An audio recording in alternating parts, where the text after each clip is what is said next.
She was already living with the enemy. 12-year-old Cindy overheard a radio plan to ambush a biker charity ride and realized her own stepfather was involved. If she stayed silent, people would get hurt. If she spoke up, she might not make it home. She warned the bikers anyway. Cindy learned to count seconds by the weight of her stepfather's footsteps. Heavy boots on hardwood meant he was in a mood. Slow, deliberate steps meant he was looking for something to be wrong. She'd gotten good at predicting the storms before they hit. Shoulders hunched before he even spoke. Breath held until he passed her bedroom door. At 12, she'd perfected the art of disappearing. Not physically, that would draw attention, but the kind of vanishing where you're so unremarkable that people forget you're in the room.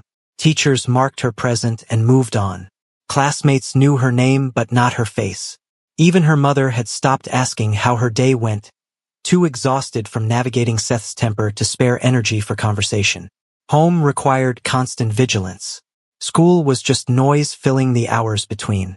But behind old Murphy's junk shop, surrounded by broken electronics and the smell of rust, Cindy could breathe. Murphy never asked questions. He'd watch her dig through bins of circuit boards, pocket tangled wires, stuff cracked cassette players into her backpack. Sometimes he'd grunt and point at the copper pile, and she'd spend 20 minutes sorting wire before disappearing again. Fair trade. She got parts. He got free labor. Neither of them had to pretend it was anything more. Her bedroom was barely big enough for a twin mattress and a dresser, but she'd claimed the closet as her workshop. Inside, wedged between winter coats she'd outgrown, sat her masterpiece. A radio cobbled together from an 80s CB bass, car speaker magnets, and a coffee tin wrapped in stripped wire for an antenna. She'd taught herself soldering from library books, not checking them out, just photographing pages on the school computers during lunch. YouTube tutorials when she could find free Wi-Fi. Trial and error when nothing else worked. At night, when Seth's snoring rattled through the walls like a faulty engine, Cindy would tune through frequencies. Truckers complaining about way stations. Teenagers on walkie-talkies planning meetups. Once, a woman reading poetry to no one in particular, her voice crackling through the static like a ghost. But lately, she'd been listening for something specific. Seth's late-night phone calls in the garage. The way he'd tense when certain cars rolled past. Names he'd drop: Vince, Garrett, the Northside crew, that made him lower his voice. She'd been recording fragments on a chip pulled from a busted smartphone, hidden inside an old tape recorder. It wasn't much yet, but Cindy was patient. Thursday night, while scanning through analog channels, something made her freeze. Male voices, layered with road noise. The Hounds are doing that charity thing Saturday, through Riverside and down past the industrial zone. Another voice cut in, younger, eager. Vince says we hit them at the overpass. Broad daylight. Send a message. The third laughed. Seth's got the inside track on their schedule. This is easy money. Cindy's hand locked on the frequency dial. Seth. Her Seth. She rewound, listened again, scribbled frantically into her notebook. Call signs. Route details. Timing. She sketched a rough map, cross-referenced it with a flyer she'd seen at the library about the Iron Hounds winter coat fundraiser ride. They were planning an ambush, and her stepfather was feeding them information. The Iron Hounds. She'd seen them once, pulling up to her school in a rumble of chrome and leather, hauling bags of winter coats like it was nothing special. Just quiet generosity. One of them had smiled at her when she held the door open. She'd remembered that smile for weeks. Cindy sat in her closet, headphones pressed to her ears, listening to men plot violence against people who'd done nothing wrong. Her hands shook as she filled page after page with notes. Frequency logs. Estimated distances. Every detail she could extract from the static. She'd been practicing invisibility since Seth moved in. Small steps. Quiet breathing. Forgettable. But sitting there, staring at her notebook full of evidence, Cindy's hands steadied. The familiar weight of fear felt different now. Lighter. She'd spent so long trying to be unnoticed that she'd forgotten she could choose to be seen. She closed the notebook, stared at her bedroom door. The house was silent except for Seth's snoring and the hum of the refrigerator downstairs. Tomorrow, she'd walk into a garage full of strangers and tell them their charity ride was about to become a massacre. Cindy skipped her first class. Her mother wouldn't notice. She'd stopped tracking anything beyond Seth's moods and her own survival. The notebook felt like a brick in Cindy's backpack as she walked the 12 blocks to the industrial district, each step heavier than the last. The Ironhound's garage sat wedged between a shuttered canning factory and a tattoo parlor that never seemed to close. She'd passed it dozens of times, always on the opposite sidewalk, watching men work on bikes and haul donation bags into trucks. Safe distance. Observer mode. The way she'd learned to exist. Not today. The bay door stood open. Inside, motor oil and burnt coffee mixed with the metallic tang of welding. 3 men were dismantling an engine. A 4th worked in the corner, sparks flying from his torch like angry fireflies. Nobody looked up when she stepped inside. She cleared her throat. Once, twice. A guy with a shaved head and forearms covered in ink finally glanced over. "You lost, kid. I need to talk to whoever's in charge." He smirked, exchanged looks with another guy. "About what?" "School project on motorcycle culture. About the ambush you don't know is coming." The welding stopped. The sudden silence felt like pressure against her eardrums. A man emerged from behind a workbench. 50s, gray temples, scar cutting across his jaw like a punctuation mark. His leather vest read Mac, above a patch she didn't recognize. He didn't smile, didn't soften his expression into anything resembling patience. "Talk." Cindy's hands trembled as she pulled out the notebook. She laid it on the nearest flat surface, someone's toolbox, and flipped to the frequency logs. The map came next, then the transcribed conversations, timestamps neat and precise. "Someone's planning to hit your ride tomorrow. I intercepted radio chatter. They know your route. Riverside Overpass, midday, when you're most exposed." Her voice stayed level. She'd practiced this part. One of the younger guys laughed. "Kid's been watching too many cop shows." But Mac picked up the notebook. His eyes moved across the pages, frequency codes, signal triangulation attempts, route analysis sketched in mechanical pencil. His jaw tightened. "Where'd you get this equipment?" "Built it." "From what?" "Junk shop parts. CB base, speaker magnets, coffee tin antenna." She watched his face. "It works. Why bring this here?" The question landed different than she'd expected. Not suspicious. Genuinely curious. "Because you helped kids at my school. Because the men planning this." She swallowed. "One of them lives in my house." The air went still. Even the welding torch seemed to quiet. Mac set the notebook down with careful precision. "Name." "Seth Vance." Someone swore. Another guy stepped closer, staring at Cindy like she'd sprouted a second head. Mac's expression went stone flat. "You're certain?" "I've been recording him since August. I know his voice." Mac pulled out a phone, walked 6 feet away, made 2 calls. The conversations were clipped, coded in language Cindy couldn't follow. When he returned, his eyes had lost their skepticism. He was calculating now, running scenarios. "We're verifying your intel.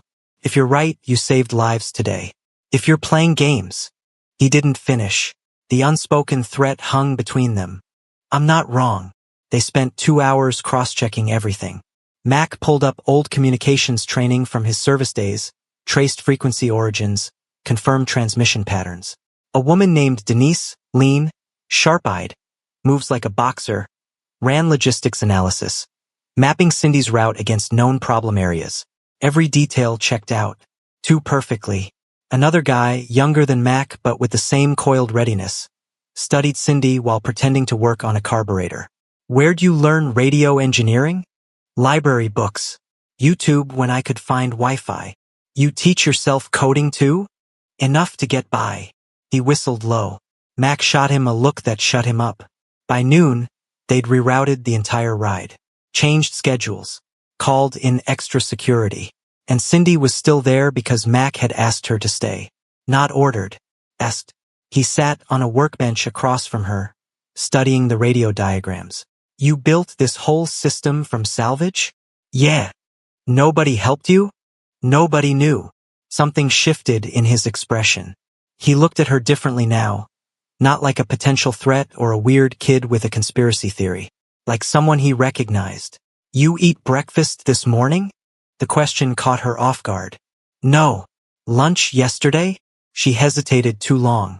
Mac stood, walked to a mini fridge in the corner, came back with a sandwich still in its wrapper and a soda. He set them in front of her without ceremony. Eat. Cindy unwrapped the sandwich, turkey, cheese, lettuce that wasn't even wilted, and tried to eat slowly. Failed. She finished it in 4 bites, washing it down with half the soda before her brain caught up with her stomach. When she looked up, Mac was watching her with an expression she couldn't decode. When's the last time someone made you a meal? Her throat closed. She focused on the can, the condensation pooling on the workbench. Mac leaned back, arms crossed. You flinch every time someone raises their voice. You haven't gone home yet even though school's been out for 3 hours. And you ate that sandwich like you didn't know when the next one was coming. He paused.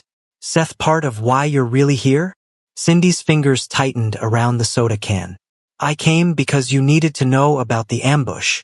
That's not what I asked. The garage felt too small suddenly. Too many eyes. Too much attention. She stood, grabbing her backpack. I should go. Cindy. Mac's voice stopped her at the bay door. Tomorrow, during the ride, you're staying here. With us. You're going to help coordinate communications. And after. He met her eyes. After, we're going to talk about what happens next. She wanted to argue. To insist she'd done her part and could disappear back into static and silence. But the sandwich sat warm in her stomach. And Mac looked at her like she mattered.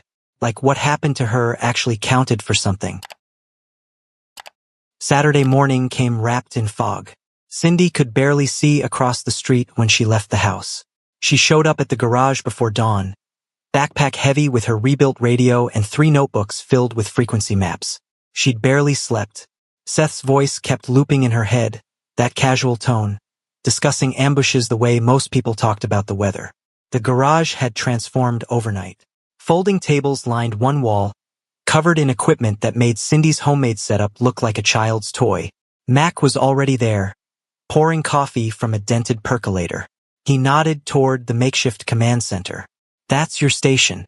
We've got 3 frequencies to monitor, police scanners, our encrypted channels, and the analog bands where you caught the original chatter. He handed her a headset that actually fit. Denise is your co-pilot. She'll handle rider coordination. You focus on threats. Denise appeared with 2 energy drinks and a bagel. Eat first. Think second. We've got 90 minutes before kickoff. Cindy ate mechanically, eyes already scanning the equipment. Someone had integrated her frequency notes into a digital monitoring system. Her coffee tin antenna sat next to a proper ham radio setup, bridged together with adapters she'd only read about in manuals. Whoever wired this understood her makeshift logic well enough to enhance it, not replace it. The riders started arriving at 7. Engines rumbled to life outside, a thunder that rattled the windows. Mac gathered everyone for a brief, explaining the route change without mentioning Cindy by name. We've got credible intel about potential trouble. Stick to the new plan. Stay tight. Watch your mirrors. Just before 9, the convoy rolled out. 23 bikes, for support vehicles, and enough winter coats to outfit 3 schools. Cindy watched through the bay door as they disappeared around the corner, then settled into her chair and pulled on the headset. The first hour was routine. Riders checking in at waypoints. Denise updating positions on a laminated map with dry erase marker. Police scanner reporting normal traffic. Cindy kept one ear on the analog frequencies, waiting for the inevitable moment when the ambush crew realized their targets weren't coming. It happened mid-morning, almost 2 hours into the ride. They're not here. Routes changed. The voice crackled with frustration. Static. Road noise. Then another voice. Deeper. Check the alternate. Vince says they always use Riverside for charity runs. Cindy's fingers flew across a laptop keyboard. She'd found a weakness in the city's traffic management system 2 months ago. Outdated security. Default passwords nobody had bothered changing. Not legal. Definitely not sanctioned. But right now, she didn't care about legality. Traffic camera feeds bloomed across the screen. She scanned intersections along the new route, looking for clusters of vehicles that didn't belong. There, 3 trucks, dark paint, windows tinted, idling near a side road that intersected the convoy's path in exactly 12 minutes. They're repositioning, Cindy said, keeping her voice level. Maple and 4th. You've got 10 minutes, maybe less. Denise didn't question it. She keyed the radio. Lead bike, this is base. Divert at Harrison. Repeat. Divert at Harrison. Threat at Maple and 4th. Mac's voice came back steady. Copy. Splitting formation. Half going parallel on Oak, half looping back through residential. Cindy switched camera views, tracking both groups. The ambush crew sat at the intersection, engines running, waiting for targets that would never arrive. She counted 3 men in the lead truck. Could see one checking his phone repeatedly, probably getting increasingly angry texts from whoever was running this operation. Then a police cruiser rolled up behind them. Casual. Routine patrol. Except Cindy knew better. Mac had contacts in the department, people who owed the hounds favors. The cops approached the trucks, asked questions. Wanted to see registrations. The ambush crew scattered.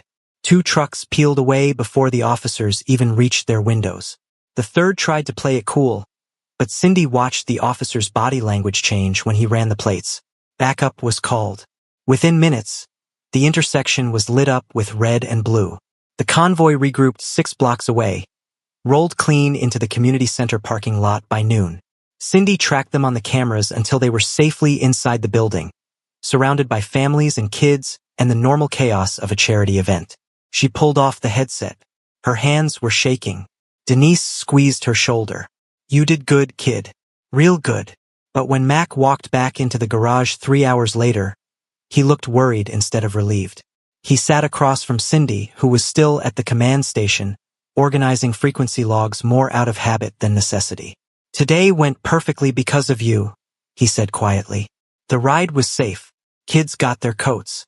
Nobody got hurt. That's good. But those men at the intersection? They're going to figure out someone burned them. And Seth's going to hear about it. Mac leaned forward. When's the last time you felt safe in your own house? The question made her chest tighten. Her breathing went shallow. Cindy stared at her hands. I manage. That's not what I asked. His voice stayed gentle, which somehow made it worse. You flinch when doors slam. You stayed here until dark yesterday. You're good at reading frequencies, but I'm good at reading people. And you're scared. He doesn't know I was involved. You sure about that? Because desperate men do desperate things when their plans fall apart. And if Seth's connected to this crew, I don't have anywhere else to go. Mac was quiet for a long moment. Then he stood, walked to the mini fridge, came back with another soda. Set it in front of her like a peace offering. Yeah, he said finally. You do. The arrests happened on Monday. Cindy was in her room, headphones on but not listening to anything, when she heard the sirens. She moved to the window just as 2 patrol cars pulled into the driveway, their lights painting the neighborhood in alternating red and blue. Seth came out fighting, shouting about rights and lawyers and how this was all a mistake. The neighbors gathered on their porches, phones out, recording everything. Cindy watched her stepfather get pressed against a police car, handcuffed, still yelling even as they read him his rights. She couldn't process what she felt. Relief maybe, or just exhaustion. Her body knew before her mind did. Her shoulders dropped, her jaw unclenched. The men from the intersection had given up names under pressure. Phone records connected Seth to Vince, to Garrett, to the whole network. Financial transactions showed payments for consulting, code for selling information about charity routes and security gaps. And there was an anonymous tip, delivered through channels the police wouldn't question, containing audio recordings that sealed everything shut. Cindy never told her mother she'd made that call. Didn't explain the chip hidden in the tape recorder, the months of documentation, the careful editing to remove her own presence from the recordings. She pulled back, looked at her mother's face, older than she remembered, worn down by years of walking on eggshells. You're here now, Cindy said quietly. That's what matters. I should have left him sooner. I should have protected you. Cindy didn't know what to say to that, so she just held on. Child Services arrived on Wednesday. A caseworker named Patricia with kind eyes and a briefcase full of forms. She asked careful questions in a gentle voice, documenting bruises Cindy had learned to hide in fear she'd learned to carry like extra weight. There was talk of temporary placement, evaluations, a path forward that felt more like a maze. But Mac made calls. Denise contacted a nonprofit lawyer she knew from her previous work with domestic violence shelters. Within 2 weeks, things started moving. A lawyer, an apartment across town, a job interview with a company that worked with the Hounds network. The apartment was small but clean. The walls were intact. Her mother could speak without measuring every word first. Cindy's mother cried when she signed the lease, and this time it wasn't from fear.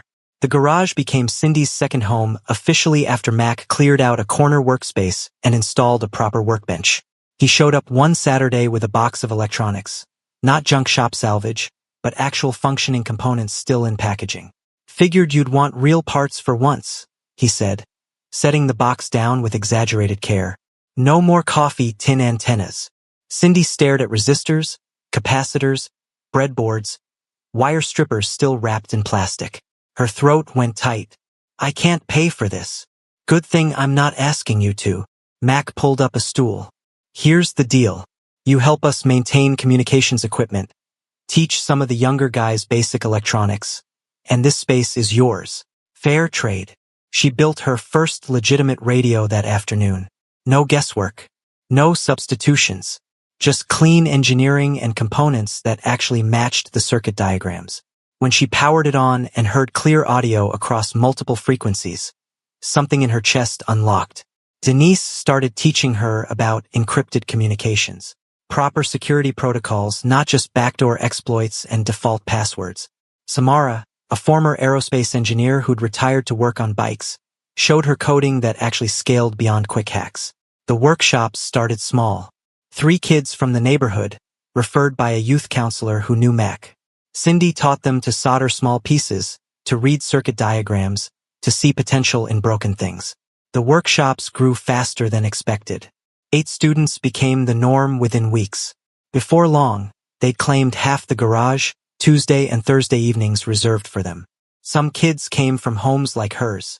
Others just needed somewhere to belong. Cindy never asked why they showed up.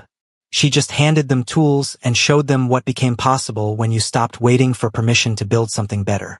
A local news crew appeared one afternoon, filming a piece about the Hounds youth outreach. The reporter was young, enthusiastic, asking questions about inspiration and community impact. She cornered Cindy while she was helping a younger student troubleshoot a short circuit. What made you want to get involved with this program? Cindy looked at the half-built radio in front of her student. The garage full of people who'd chosen to show up, the world she'd accidentally helped create. She thought about that night with the coffee tin antenna, scanning through static for something worth holding on to. I wasn't trying to be a hero, she said, adjusting a wire on the breadboard. I was just trying to survive. Turns out sometimes that's the same thing. The reporter smiled, satisfied with her soundbite. The camera panned to other students, other projects. But Mac, standing near the bay door, caught Cindy's eye and nodded once, understanding passing between them without words. That evening, after the students left and the garage grew quiet, Cindy sat at her workbench building a new tracking system for the charity convoys. Her hands moved with confidence now, no longer shaking when she reached for components. The radio played low in the background, classic rock, not intercepted conversations. Her phone buzzed. A text from her mother asking what she wanted for dinner. Simple, normal, the kind of question that used to feel like a luxury. Cindy smiled and typed back a reply. Then she returned to her circuit board, soldering connections that would hold, building systems designed to last. Outside, engines rumbled as riders returned from an evening run. Someone laughed. Music drifted from the tattoo parlor next door. The world continued spinning, full of noise and static and frequencies waiting to be discovered. But now, Cindy wasn't just listening anymore. She was home. Cindy didn't wait for someone to rescue her. She built her own way out, one broken radio at a time. What would you do if you had the power to stop something terrible, but speaking up meant risking everything? Drop your thoughts below. And if this story moved you, share it. Someone out there might need to hear it. See you in our next video.